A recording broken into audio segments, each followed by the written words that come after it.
नमस्कार दोस्तों, आप सभी का स्वागत है आपके अपने YouTube चैनल ज्ञान स्टडी LMP पर। दोस्तों आज हम लोग सामान्य ज्ञान को पढ़ने वाले हैं और सामान्य ज्ञान में टॉप 25 क्वेश्चन करने वाले हैं। तो आइए दोस्तों क्लास शुरू करते हैं। क्लास शुरू करने से पहले अगर दोस्तों आप चैनल पर पहली बार आए हैं तो चैनल को सब्सक्राइब कर लें, साथ में बेल आइकन को अंडर प्रेस कर लें जिससे अगली क्लास की जानकारी आपको मिल सके। आप दोस्तों आइए क्लास आज की शुरू करते हैं। आज का हमारा पहला प्रश्न है, नागार्जुन कौन थे? एक जैन भिक्षु, एक बौद्धिक दार्शनिक, एक यूनानी शासक, एक वैदिक ऋषि। तो नागार्जुन एक बौद्ध दार्शनिक थे। वे कुषाण शासक कनिष्क के समकालीन थे। उन्होंने प्रज्ञापारमिता सूत्र की रचना की जिसमें शून्यवाद का प्रतिपादन किया गया है। वे माध्यमिक दर्शन के प्रमुख आचार्य थे। तो इस प्रकार दोस्तों हमारा बी ऑप्शन सही हो जाता है। बी ऑप्शन इस प्रश्न का सही हो जाता है। अगला प्रश्न है, जैन धर्म में 3 रत्न, त्रिरत्न जिसे कहते हैं, दिए गए जाते हैं और उन्हें निर्वाण का मार्ग कहा जाता है। वे क्या हैं? ऑप्शन है आपके सही भाषण, सही ज्ञान और सही आचरण, सही विश्वास, सही ज्ञान, सही व्यवहार। सी ऑप्शन में सही विश्वास, सही पद और सही आचरण। डी ऑप्शन में सही विश्वास, सही ज्ञान और सही आचरण। तो इस प्रश्न का दोस्तों सही उत्तर है सही विश्वास, सही ज्ञान और सही व्यवहार।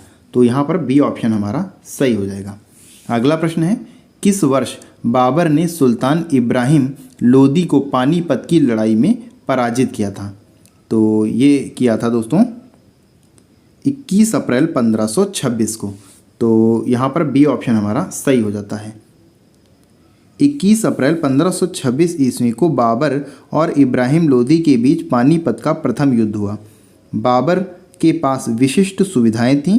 उसके तोपखाने ने इस युद्ध में आश्चर्यजनक कार्य किया। इब्राहिम लोदी की सेना संख्या में अधिक होते हुए भी पराजित हुआ और इब्राहिम लोदी रण क्षेत्र में मारा गया। फलस्वरूप दिल्ली और आगरा पर बाबर का शासन हो गया। तो इस प्रकार बी ऑप्शन हमारा सही हो जाता है। आइए दोस्तों अगले प्रश्न पर चलते हैं। अगला दोस्तों प्रश्न है, विजयनगर राज्य किस नदी के किनारे स्थित है? गंगा, कावेरी, तुंगभद्रा, कृष्णा। तो इस प्रश्न का दोस्तों सही उत्तर है तुंगभद्रा, यानी यहाँ पर हमारा सी ऑप्शन सही हो जाता है। कृष्णा की सहायक नदी तुंगभद्रा के तट पर हरिहर तथा बुक्का राय प्रथम नामक 2 भाइयों ने 1336 ईस्वी में विजयनगर साम्राज्य की स्थापना की थी। तो सी ऑप्शन हमारा सही हो जाता है। अगला प्रश्न है, किस प्राचीन साम्राज्य में महिलाएं कुश्ती में भाग लेती थीं?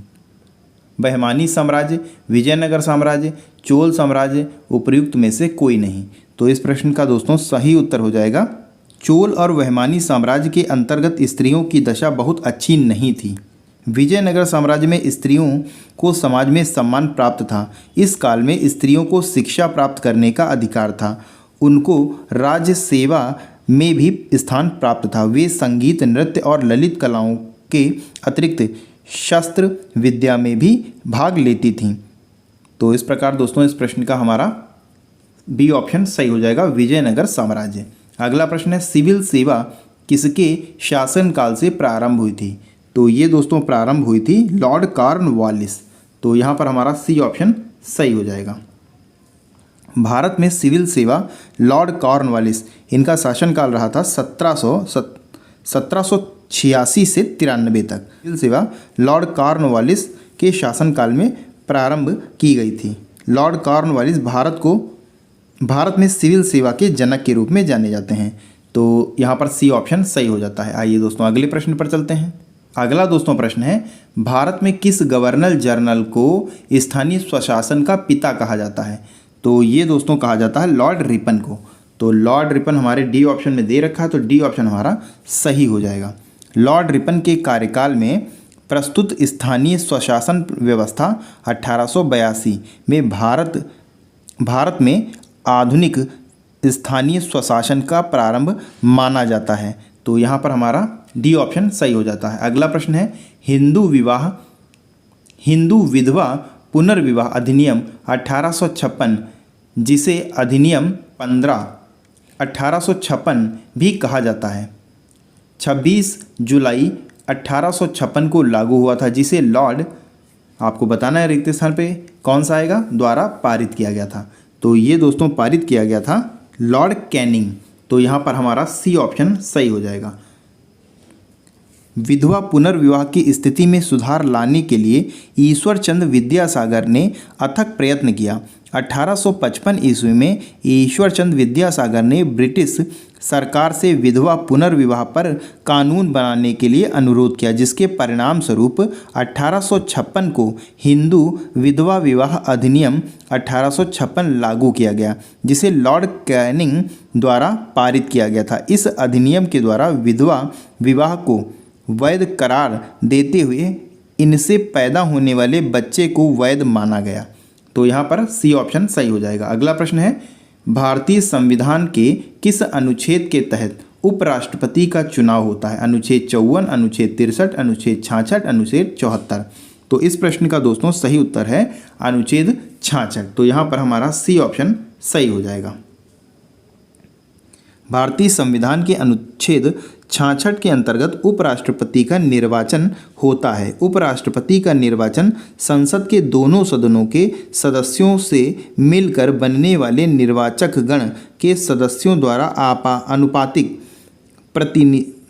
प्रतिनिधित्व पद्धति के अनुसार एकल संक्रमणीय मत द्वारा होगा और ऐसे निर्वाचन में मतदान गुप्त होगा। तो यहाँ पर हमारा सी ऑप्शन सही हो जाता है। आइए दोस्तों अगले प्रश्न पर चलते हैं। अगला दोस्तों प्रश्न है, मृत्युदंड के मामले में क्षमा देने का अधिकार किसे है? तो ये दोस्तों अधिकार होता है राष्ट्रपति को। तो यहाँ पर बी ऑप्शन सही हो जाएगा। भारतीय संविधान के अनुच्छेद 72 के अनुसार राष्ट्रपति किसी अपराध के लिए दोष सिद्ध ठहराए गए व्यक्ति के दंड को क्षमा कर सकता है। तो यहाँ पर हमारा बी ऑप्शन सही हो जाएगा। अगला प्रश्न है, लोकसभा में सदस्यों द्वारा निजी विधेयक पेश करने की सूचना अवधि क्या है? 1 माह, 3 माह, 5 माह, 6 माह। तो ये सूचना दोस्तों समय होता है, ये दोस्तों 1 माह का समय होता है। तो यहाँ पर हमारा ए ऑप्शन सही हो जाएगा, 1 माह। अगला दोस्तों प्रश्न है, लोकसभा में मतदान करते समय टाई की स्थिति में रिक्त स्थान है के पास वोट डालने का अधिकार होता है। तो ये दोस्तों अधिकार होता है लोकसभा में मतदान करते समय टाई होने की स्थिति में स्पीकर यानी लोकसभा अध्यक्ष के पास वोट डालने का अधिकार होता है। ये दोस्तों अनुच्छेद 100 की सब क्लास 1 के अनुसार प्रत्येक सदन की बैठक में या संयुक्त बैठक के सभी प्रश्नों का अवधारण उपस्थिति और मत देने वाले सदस्यों के बहुमत से किया जाएगा। सभापति या अध्यक्ष अथवा उस रूप में कार्य करने वाला व्यक्ति प्रथमतः मत नहीं देगा, किंतु मत बराबर होने की दशा में इसका निर्णय करेगा। तो यहाँ पर हमारा बी ऑप्शन सही हो जाता है। आइए दोस्तों अगले प्रश्न पर चलते हैं। अगला दोस्तों प्रश्न है, इनमें से कौन सा महान हिमालय या हिमाद्री में पर्वत शिखर नहीं है? Mount Kangchenjunga, Mount Makalu, Mount Nagtibba और डी ऑप्शन में माउंट नंदा देवी। तो इस प्रश्न का दोस्तों सही उत्तर है माउंट कंचनजंगा, माउंट मकालू और माउंट नंदा देवी महान हिमालय या हिमाद्री के पर्वत शिखर हैं। तो प्रश्न में पूछा गया कौन सा नहीं है, तो नहीं में हो जाएगा माउंट नागटिबा। तो यहाँ पर सी ऑप्शन सही हो जाएगा। अगला प्रश्न है, निम्नलिखित में कौन सा विकल्प लघु हिमालय में पर्वत की सबसे लंबी पर्वतमाला है? ऑप्शन है आपके धौलाधार पर्वतमाला, महाभारत पर्वतमाला, पीर पंजाल पर्वतमाला, शिवलिक पर्वतमाला। तो इस प्रश्न का दोस्तों सही उत्तर हो जाएगा पीर पंजाल पर्वतमाला। तो यहाँ पर हमारा सी ऑप्शन सही हो जाता है। लघु हिमालय की सबसे लंबी पर्वत श्रृंखला पीर पंजाल पर्वतमाला है। पीर पंजाल के अतिरिक्त महाभारत, कुमायूं, धौलाधार और नागटिबा भी लघु हिमालय की श्रेणियां हैं। शिवालिक पर्वतमाला को वाह्य हिमालय भी कहते हैं। यह हिमालय श्रृंखला की तीसरी श्रेणी है। लघु हिमालय में अल्पाइन चारागाह पाए जाते हैं। तो इस प्रश्न का दोस्तों सी ऑप्शन सही हो जाता है। अगला प्रश्न है पश्चिमी घाट है पर्वत, पठार, पठारों का ढलान, पहाड़ियाँ। तो पश्चिमी घाट पठारों का ढलान है, तो यहाँ पर हमारा सी ऑप्शन सही हो जाएगा। पश्चिमी घाट या पर्वत श्रेणी का विस्तार पश्चिमी सागर में तापी मुहाने तट के समांतर उत्तर से दक्षिण में कुमारी अंतरिप तक लगभग 1500 किलोमीटर क्षेत्र में पाया जाता है। इसके पश्चिम ढाल तीव्र एवं खड़ा, जबकि पूर्वी ढाल मंद एवं सीढ़ी नुमा या क्रमशः नीचा हुआ पठार है। इसे प्रायद्वीपीय भारत का ग्रेट ढलान भी कहा जाता है। तो यहाँ पर सी ऑप्शन सही हो जाता है। अगला प्रश्न है विश्व की सबसे बड़ी पर्वत श्रृंखला कौन सी है? Alps, Himalaya, Karakoram, Andes, Tibet. तो इस प्रश्न का दोस्तों सही उत्तर है एंडीज। तो यहाँ पर हमारा सी ऑप्शन सही हो जाता है। एंडीज पर्वत श्रृंखला विश्व की सबसे बड़ी पर्वत श्रृंखला है। सी ऑप्शन सही हो जाता है। आइए दोस्तों अगले प्रश्न पर चलते हैं। अगला दोस्तों प्रश्न है माउंट किलिमंजारो में स्थित एक निष्क्रिय ज्वालामुखी है। तंजानिया, कीनिया, इथियोपिया, घाना। तो इस प्रश्न का दोस्तों सही उत्तर है माउंट किलिमंजारो तंजानिया की उत्तरी पूर्वी सीमा पर स्थित लगभग 5895 मीटर ऊंचा एक निष्क्रिय पर्वत ज्वालामुखी पर्वत है। इस पर्वत की सर्वोच्च चोटी किबो लगभग 5895 मीटर ऊंची है, जो अफ्रीका महाद्वीप के सर्वोच्च बिंदु है।